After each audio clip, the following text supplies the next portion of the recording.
Assalamualaikum warahmatullahi wabarakatuh.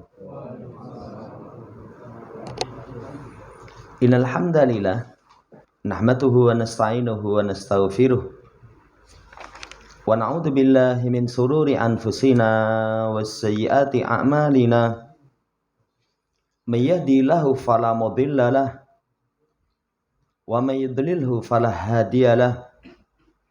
Wa asyhadu an la ilaha illallah wahdahu la syarikalah wa asyhadu anna Muhammadan abduhu wa rasuluh.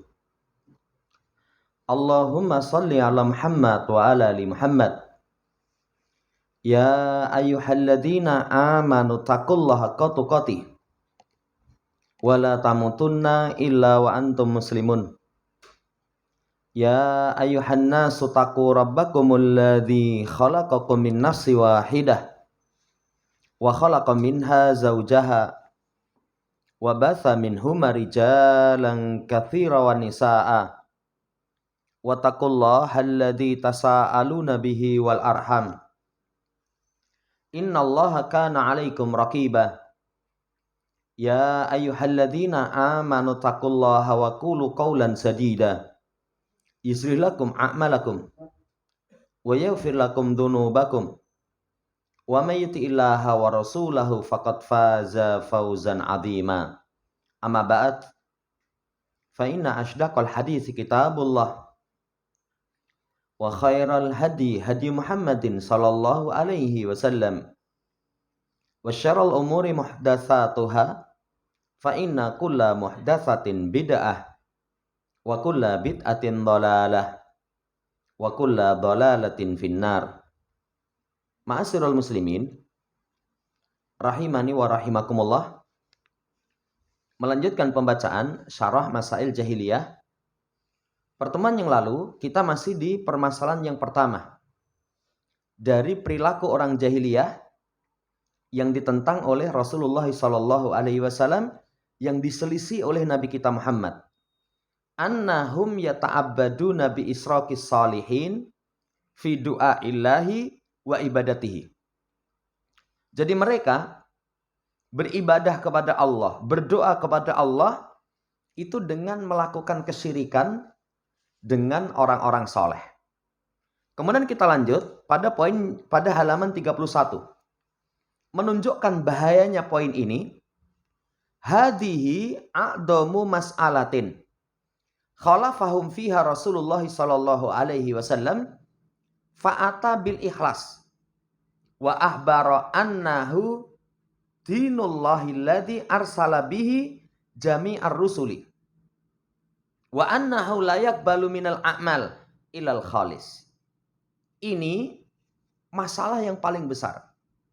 Jadi mensekutukan Allah dengan orang soleh atau selain orang soleh, itu permasalahan yang paling besar yang diselisih oleh Nabi SAW. Karena beliau SAW itu datang untuk mengikhlaskan. Jadi membawa agama supaya ibadah itu hanya ikhlas kepada Allah. Hanya ikhlas kepada Allah. Allah kabarkan agama Allah yang Allah utus dengannya seluruh para rasul. Para rasul itu jumlahnya 300 sekian. Itu Allah tidak terima amalan-amalan kecuali dari orang yang ikhlas. Kecuali dari orang yang ikhlas. Allah kabarkan anna man fa'ala mastahsanu faqad haramallahu alaihil jannah wa ma'wahun nar. Dan Allah kabarkan siapa yang melakukan apa yang orang jahiliyah anggap baik. Lewat orang soleh, mensekutukan Allah dengan perantaran orang-orang soleh. Dianggap baik. Itu Allah haramkan jannah, tempat tinggalnya di neraka. Saudara yang saya hormati, poin pertama yang menunjukkan bahayanya ini adalah menyelisihi misi diutusnya para rasul. Kita baca penjelasan dari Syekh Abdul Razak. Kata beliau, qala sallallahu alaihi wasallam, qala rahimallahu ta'ala. Qala rahimallahu ta'ala. Munabbihan ala khaturati hadil mas'alati. Berkata, semoga Allah merahmatinya, Asy-Syaikh Muhammad bin Abdul Wahab. mengingatkan bahayanya masalah ini. Kata beliau, masalah ini adalah masalah yang paling besar yang diselisih oleh Nabi Shallallahu Alaihi Wasallam. Kenapa dikatakan masalah yang paling besar diselisih oleh Nabi? Wahuna yata'allamul muslimu an-nasihu ghayatal alam. Ida wajada anna a'doma mas'alatin halafa fiha Rasul sallallahu alaihi wasallam yujadu fil muntasibina lil Islam. Kata beliau, di sini jadi beribadah kepada Allah dengan melakukan kesyirikan perantara orang-orang soleh itu menyakiti seorang muslim yang tulus dengan sakit yang sangat. Dengan sakit yang sangat. Karena ketika diketemukan masalah yang paling besar diselisih oleh Nabi ditemukan pada orang yang menamakan diri Islam. Kan kita sakit. Kita katut. Kalau deloken wong Islam tapi dalam beribadah kepada Allah dengan perantaraan orang soleh yang telah mati. Orang soleh yang telah mati. Rasul Shallallahu Alaihi Wasallam menyelisihi. Kalau orang muslim dengan keislaman yang tulus, sakit itu. Wah ini ngatur-ngatur ke jenengku itu. Ngatur-ngatur ke jenengku. Kan kita ini kalau diikutkan, sementara kita tidak melakukan, sakit. Jangankan urusan berkaitan dengan perkara yang diselisih oleh Rasul. Kemarin sore itu ngobrol dengan bapak-bapak cerita. Jadi misalkan Arba'in, ada satu karyawan. Karyawannya itu nggak baik. Kemudian orang menyebut, opo karyawan Arba'in gitu. Kita ikut sakit itu. Kita ikut sakit. Kenapa? Lah kok jeluke karyawan Arba'in, padahal cuma satu orang. Kenapa nggak disebut si fulan itu loh? Apalagi ini perkara yang diselisih oleh Rasul Shallallahu Alaihi Wasallam. Orang nanti memandang, oh wong Islam ki kaya ngono kuwi ta. Aja wong Islam Mas. Itu kuburiyun. Ya. Karena disebut wong Islam, kita ikut tersakiti karena tersinggung, kita termasuk padanya. Saudara yang saya hormati, man yumarisuha hiya bi ainiha binafsil amal alladzi kana yumarisuhu ulaika. Yang mereka itu membiasakan melakukan satu amal, yang amal itu mereka saja. Tapi dinisbatkan kepada Islam. Makanya saudara yang saya hormati, kemaksiatan. Kalau dampaknya kepada pribadi, itu kerusakannya tidak sebesar kalau berdampak kepada semuanya. Kepada semuanya. Kalau itu misalkan orang memaklumi itu oknum. Ya wis, rasakno kamu. Kita sebagai saudara muslim kasih nasihat, mengingatkan. Ojo mas, eman-eman mesake. Tapi kalau itu merusak semuanya atas nama Islam. Nah itu dosanya lebih besar. Ya sama, kalau seseorang melakukan atas nama pribadi, dirinya yang dicela, dia yang bertanggung jawab. Tapi kalau itu mencakut berkaitan dengan dakwah, wong salafi ki teribak nih. Ya, itu dosanya lebih besar. Kenapa? Bisa merusak dakwah. Saudara yang saya hormati, ini pendahuluan beliau. Kemudian, tadi disebutkan bahaya perangai jahiliyah yang poin pertama ini, syirik dalam beribadah. Itu menyelisih misi Rasul. Karena Rasul itu datang dengan membawa keikhlasan. Jadi misi Rasul itu datang dengan membawa keikhlasan. Nanti diterangkan, bukan hanya Nabi kita Muhammad SAW, bahkan misi dakwah para Rasul. Ata bil ikhlas badalus syirkil ladhi kanu alaihi wa tandidul ladhi kanu yumarisunahu. Rasul itu datang membawa keikhlasan sebagai pengganti syirik. Sebagai pengganti syirik. Sebelum diutusnya Nabi, orang menyembah Tuhan yang banyak. Bahkan diterangkan dalam sirah, selesai penaklukan kota Mekah, sekitar Ka'bah itu ada 300 sekian puluh berhala. Nabi SAW datang, sembah Allah semata. Sembah Allah subhanahu wa ta'ala semata. Ya, sebagai ganti syirik. Kemudian sebagai ganti tandingan-tandingan yang mereka lakukan. Ini misi Rasul. Berarti bertentangan keras. Kalau seorang melakukan kesyirikan, menyelisihi misi diutusnya Nabi kita Muhammad SAW, itu untuk ikhlas. Apa itu ikhlas? Ikhlas diterangkan. Huwa ifradullah bil ibadah. Ikhlas itu mengesahkan Allah dalam permasalahan ibadah. Seorang dikatakan ikhlas, itu kan ada dua makna. Kalau makna umum, semua ibadah diperuntukkan hanya kepada Allah Subhanahu wa taala. Itu makna umum. Kalau makna khusus, ikhlas itu amalannya dibersihkan dari 4 noda. Riya, pamer, ya. Kemudian takut dicela, kemudian keinginan duniawi, keempatnya ujub. Itu dikatakan ikhlas. Kalau seorang masih ada takut dicela. Kan kadang kita dalam beramal itu takut dicela. Apa enak ya, gue digerendengi orang. Bukan pendorongnya karena Allah Subhanahu wa taala, pengen dipuji. Menginginkan keinginan duniawi atau ujub, berarti nggak ada ikhlas. Ikhlas itu ibadah diperuntukkan kepada Allah Subhanahu wa taala. Karena ikhlas secara bahasa, ikhlas itu minal khalis wa huwa as-safi an-naqi. Khalis, murni, safi memiliki makna yang sama, naqi, murni, bersih. Itu namanya ikhlas. Ya, itu namanya ikhlas. Sampai nanti kalau orang Arab misalkan mengatakan, ya, aku mengikhlaskan. Jadi apa? Ya pokoknya kalau sesuatu diikhlaskan itu dimurnikan, dibersihkan. Maknanya antakunal ibadatu min du'ain wa istighasatin wa raja'in wa dabahin wa ghairi dalik lillahi rabbil alamin la syarikalah. Maknanya keberadaan ibadah, doa, istighosah, minta diangkat musibah yang menimpa, kemudian harapan, sembelian, semuanya lillah. Hanya untuk Allah Subhanahu wa taala. Rabb semesta alam yang enggak ada sekutu baginya.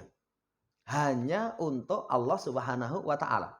Dan ayat ini kalau di bulan Dzulhijjah itu termasuk ayat yang sering disampaikan. Saya kemarin buka penjelasan ulama dari ayat ini, Masya Allah, pelajarannya luar biasa.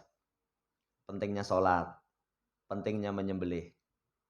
Kemudian urusan dunia, hidup itu kalau semua yang baik diniatkan karena Allah berpahala. Seseorang mati, itu usahakan husnul khatimah.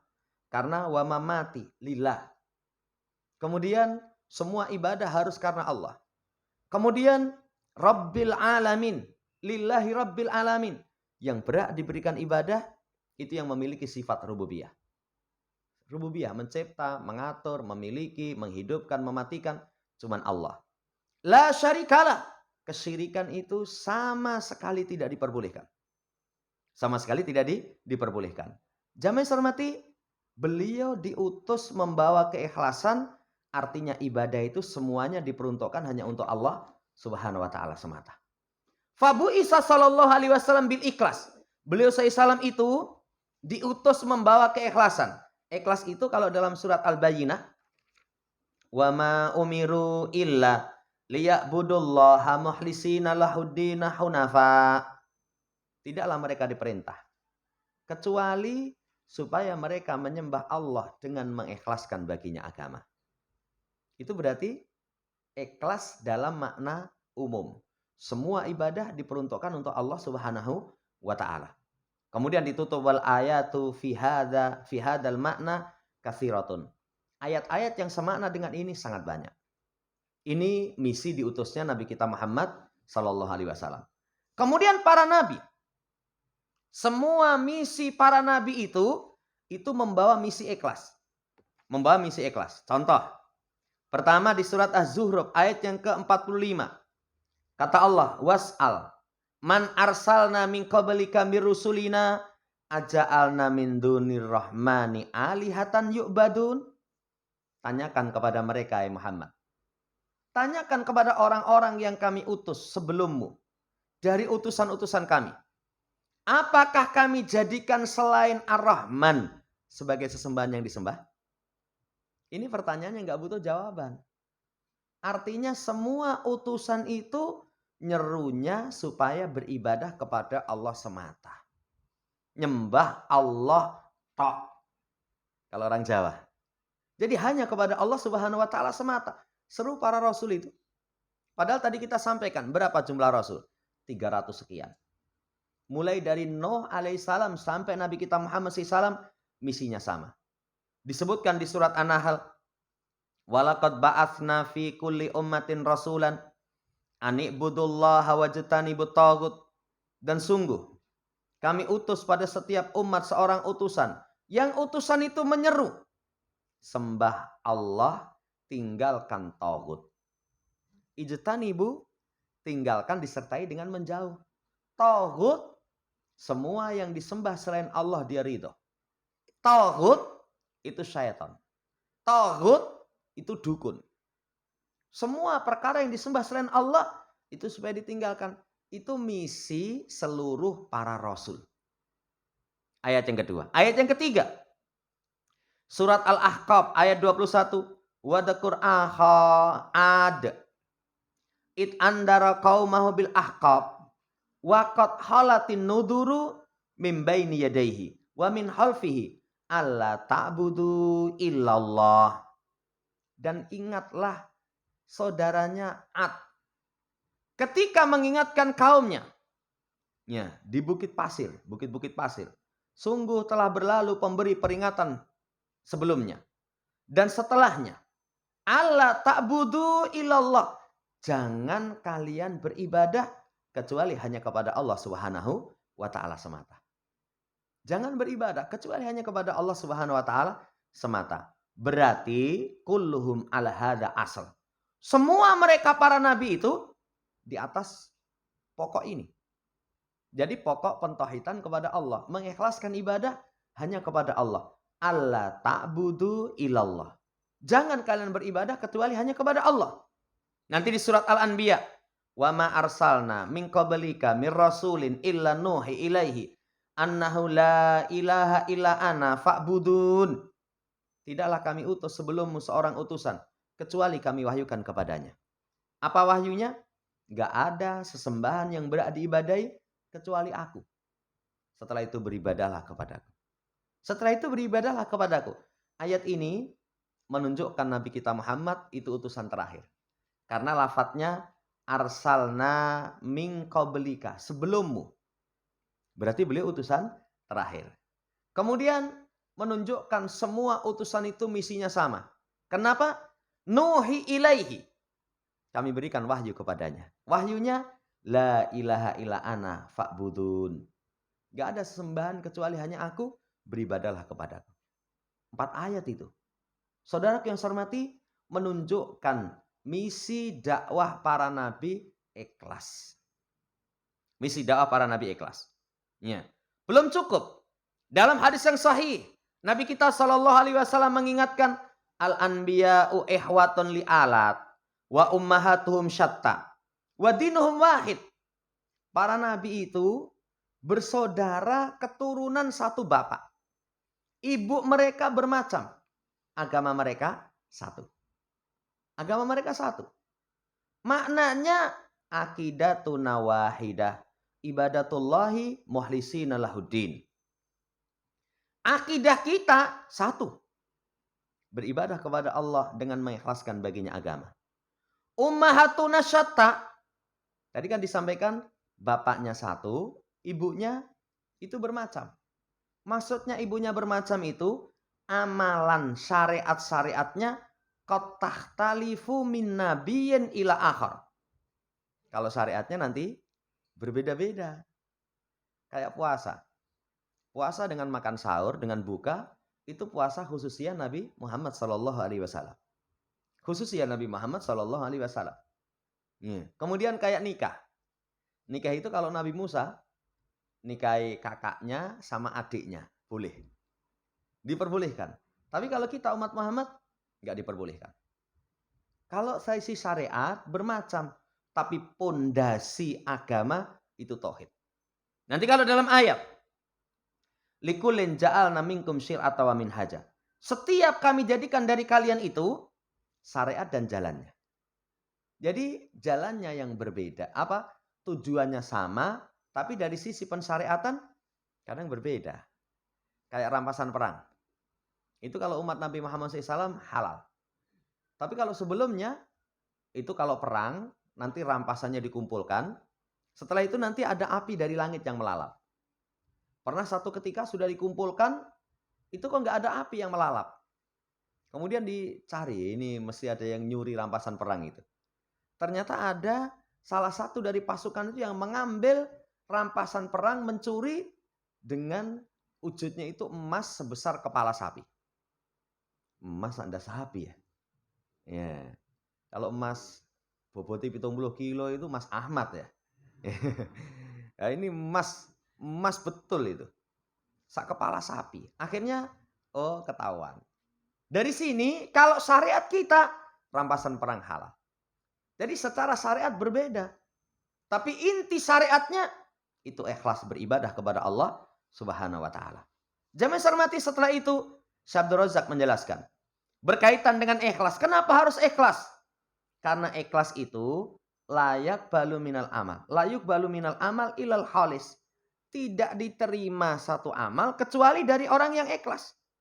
Artinya Allah itu tidak menerima dari amal kecuali dari orang yang ikhlas. Makanya dalam Quran, innallaha la yaghfiru ayyushraka bihi wa yaghfiru ma duna dzalika liman yasha. Sesungguhnya Allah tidak mengampuni dosa dipersekutukan dengannya dan mengampuni bagi siapa yang Allah kehendaki selain dari dosa di bawah dosa kesyirikan. Dan ini kalau orang musyrik amalannya nggak diterima, rugi dia. Makanya penting seseorang ikhlas dalam beribadah. Nggak diterima. Dalam hadis qudsi, qala Allahu azza wa jalla, ana aghna suraka anisyirki man amila amalan asraka fi ma'i ghairi taraktu wa syirkahu. Allah mengatakan, saya nggak butuh sekutu. Ya, dari persekutuan. Siapa yang beramal satu amalan dipersekutukan padanya bersamaku selainku, aku tinggalkan dia dan amalannya. Orangnya Allah tinggalkan. Kalau orangnya Allah ditinggalkan, bagaimana mungkin dia bisa selamat? Amalannya ditinggalkan. Kalau amalannya ditinggalkan gak diterima, rugi dia. Kalau orang beramal, itu kan sudah dia harus keluarkan modal. Sholat butuh tenaga, meluangkan waktu. Haji, keluarkan uang. Coba kalau nggak diterima, rugi tenaga, rugi harta. Kemudian sedih. Kan orang itu kalau beramal, biasanya dia mengharap. Kalau orang beramal mengharap itu biasa. Muga-muga sampai ning akhirat mlebu jannah. Tapi begitu di akhirat, Allah jadikan amalannya haba'an mansura. Debu yang bertebangan. Sedih. Harapan itu kalau nggak tercapai, itu sedih. Ya, jangankan kok harapan-harapan yang besar ya, harapan yang biasa aja. Ya, diundang karo koncone esuk minggu ke tempat saya, ngopo? Sudahlah tak belehke mentok rica-rica. Kok ngomah rasa harapan. Pikirannya nanti sampai sana wis tak pol-polke lah. Ya, sing diundang guru wong 5 mentoke 4 dibelah. Ya, begitu sampai sana, ya. Itu telat mungkin 5 menit wis entek. Waduh, terus tak rewangi rasa harapan. Harapan itu urusan dunia saja. Kalau nggak tercapai sedih kok. Orang beramal, mengharap mendapatkan kebaikan. Nggak dapat, sedih. Ini kerugian. Kata Allah, taraktuhu wa syirkahu. Aku tinggalkan dia dan amalannya.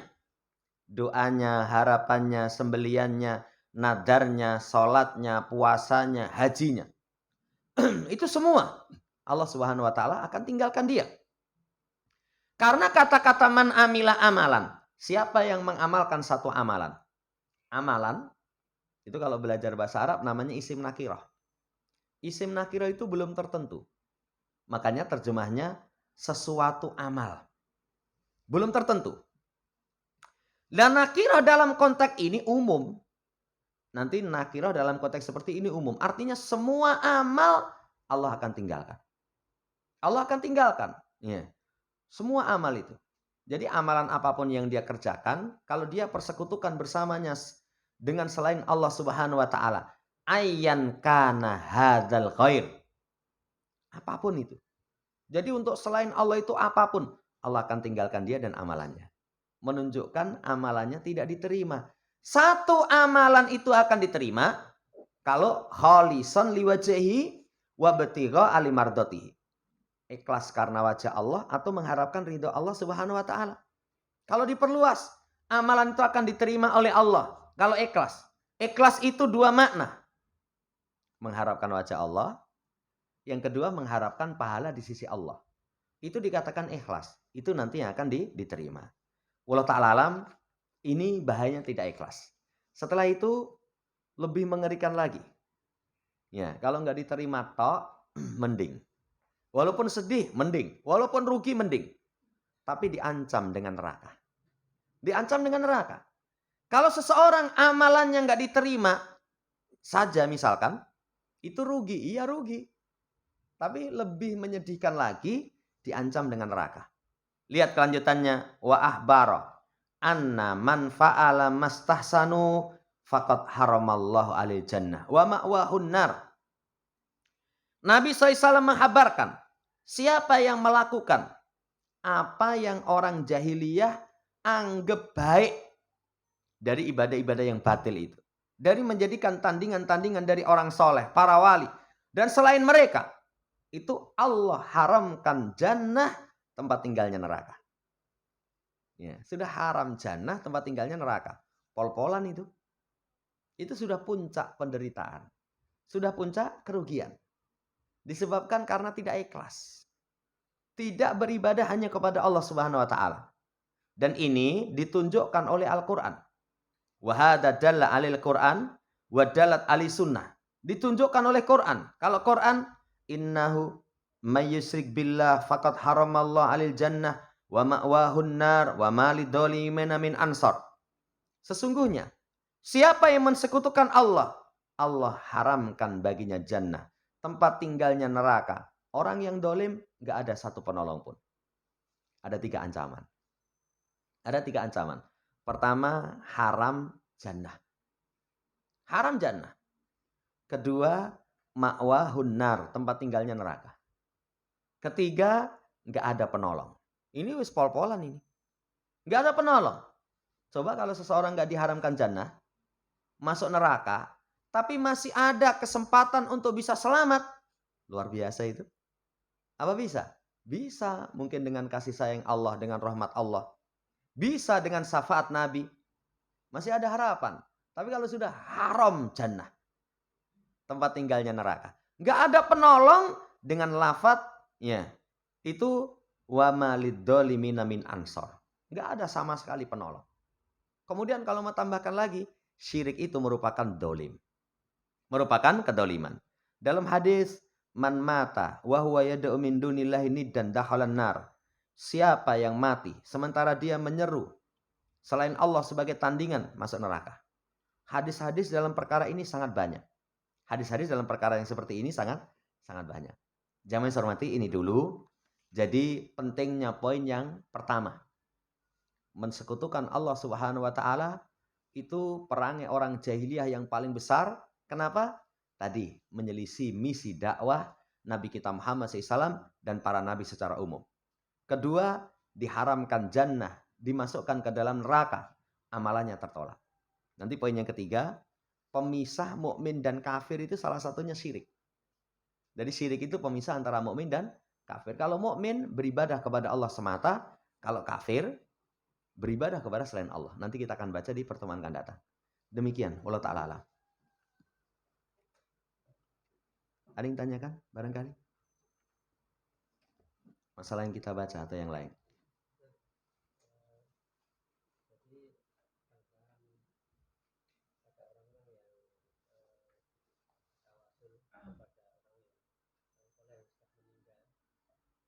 Dia tidak meminta perantara,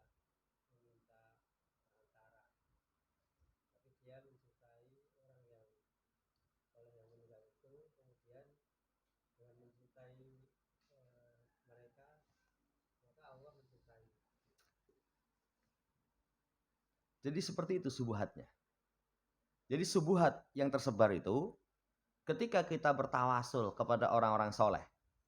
Kan kalau zaman jahiliyah Alasan mereka sufa'auna indallah, perantara kami. Alasan yang kedua, itu liyuqarribuna ilallahi zulfa, untuk mendekatkan kami kepada Allah sedekat-dekatnya. Tapi subuhat di kalangan mereka, kami melakukan ini, itu bukan tawasul, tapi cinta kepada orang soleh. Cinta kepada orang soleh, ini cinta. Iya. Sekarang pertanyaannya, siapa yang paling mencintai orang soleh dibandingkan dengan para sahabat? Siapa yang paling mencintai orang soleh dibandingkan dengan tabi'in, tabi'ut tabi'in? Mereka cinta kepada orang soleh, cinta kepada Nabi. Lihat, zaman Nabi masih hidup, minta diberikan hujan kepada Allah itu dengan Rasul SAW. Ya, ini Umar bin Khattab. Setelah Rasul SAW wafat, mereka minta hujan kepada Allah itu dengan wasilahnya Al-Abbas. Umar mengatakan, ya Allah, kami dahulu minta hujan lewat perantaraan nabimu, kau beri hujan. Sekarang lewat paman nabimu. Paman nabimu. Lah kalau memang itu diperbolehkan, kenapa Umar tidak langsung kepada Rasul? Tidak langsung kepada Rasul. Lah ini keliru. Jadi cinta itu pun nanti ada batasannya.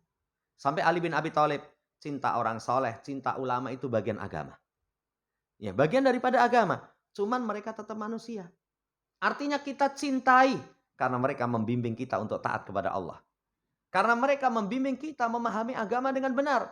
Tapi sisi yang lain, mereka tetap manusia.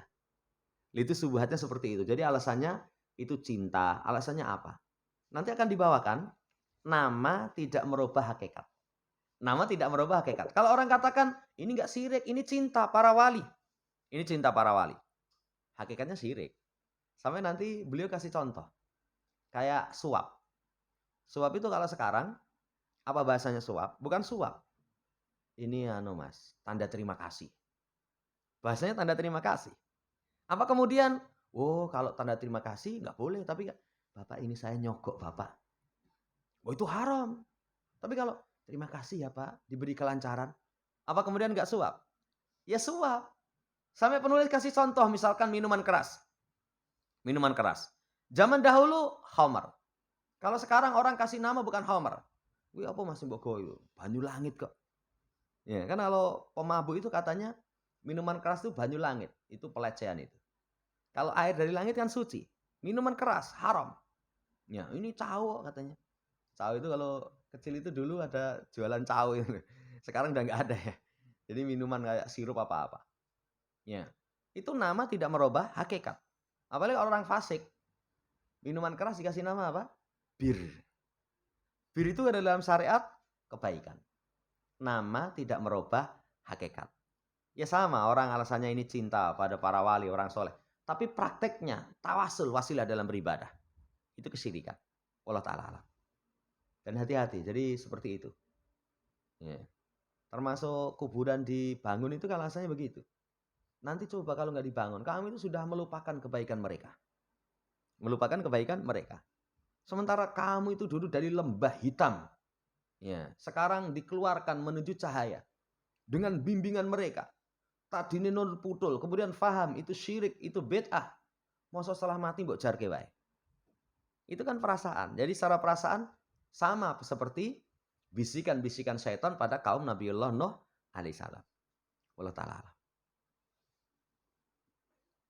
Cukup. Itu yang bisa kita sampaikan, kurang lebihnya mohon dimaafkan.